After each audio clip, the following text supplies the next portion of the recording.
Episode 62.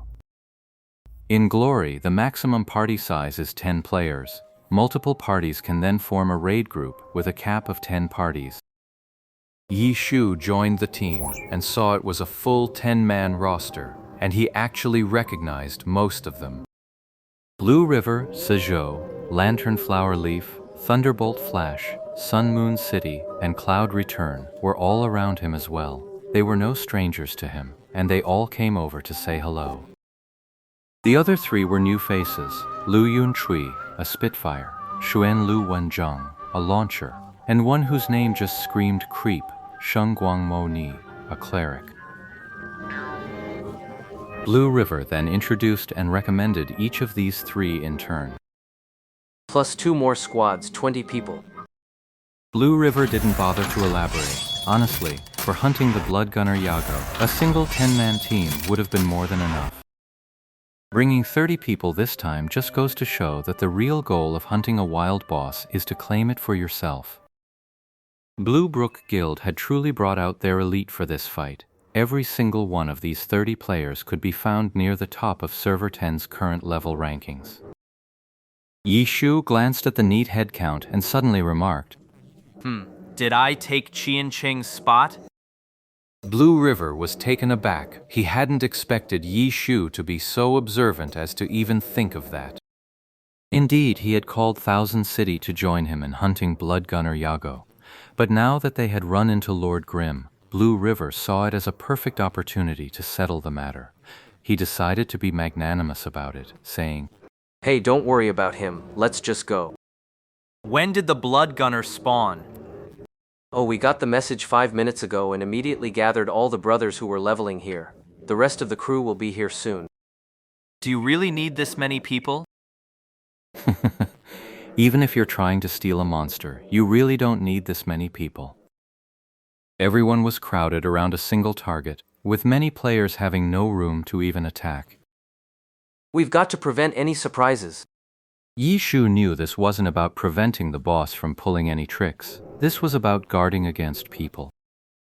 In an online game, the most terrifying thing is never the NPCs, it's the players.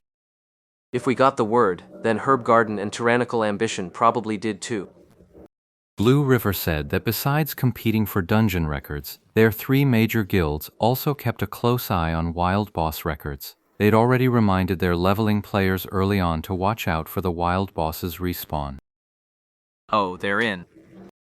Yi Shu swiveled his view, scanning left and right.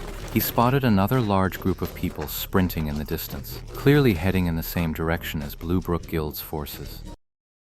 Damn it. Blue River swung his view around and saw it too. He peered closely, trying to make out the blurry text. Realizing it's Herb Garden's people. Yi Shu had to hand it to him. From his vantage point, the players' title IDs above their heads were just a jumble of colored blocks. Blue River could actually make out the words from that mess. Truly, they were old rivals, tangled up for years, familiar with each other to the core. Blue River recognized his opponent, and his opponent clearly recognized Blue Brook Pavilion as well. Blue River soon received a message from Carriage Child, the 10th server guild leader of Herb Garden. Have some class, old land. Look, we clearly got here first. Both sides knew where Blood Gunner was. Judging by the current positions of the teams, Herb Garden is indeed closer. Their levels are all about the same, and their gear is all standard dungeon loot. The odds of Blue Brook Guild pulling ahead are slim. Get lost. Blue River replied, When it comes to wild bosses, there's never been any rule about first come, first served, but this car before sun just loves to spout that kind of nonsense. Disdainful. How many men did you bring? About the same as you. Let's work together. Cooperation? We're both here, and Tyrannical Ambition probably is too. Let's each send some people to hold them off, then you and I can go all out for the boss. How's that sound? Sounds good. How many people are we sending? Half of them. All right. Half a minute passed. Che Qianzi asked, Where's your man? And yours? All set, just waiting for you. I'm waiting for you. Another half-minute of silence passed before Carriage Before Sun said, Disdainful. Since you don't trust me, I'll go work with tyrannical ambition instead. Go ahead. Actually, I've already made a deal with tyrannical ambition. They're waiting in ambush just ahead. Watch your step. No further messages came from Carriage Front. Both of them felt rather helpless.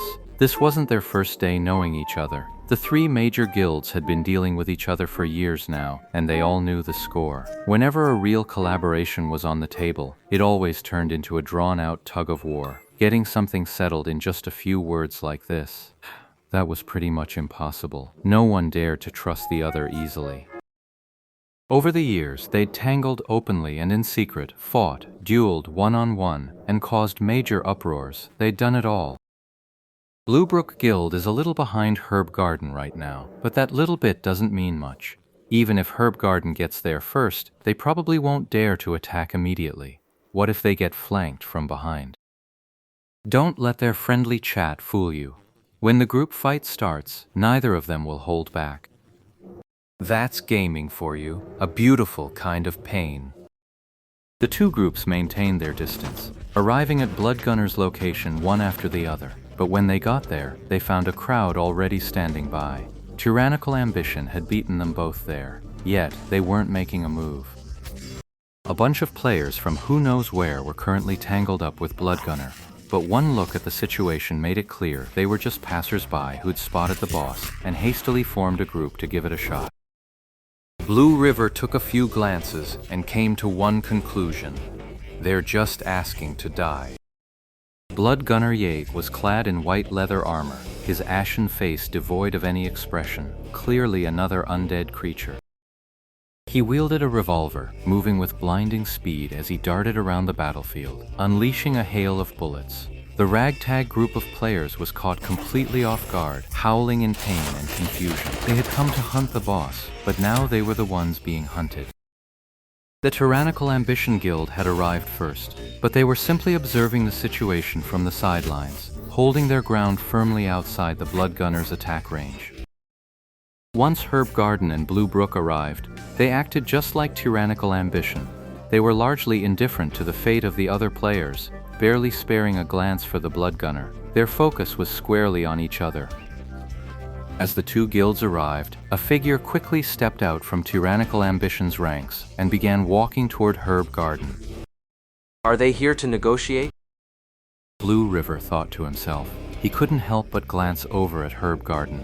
There was no movement there. Judging by the characters' stances, they were probably also watching the person from Tyrannical Ambition walking toward Orchid Pavilion. The figure drew closer, and Blue River was just about to call out a greeting when the person let out a shout. Lord Grimm, what are you doing here? Just here to see the show. This spot's no good. Come on, come with me to our side for a better view.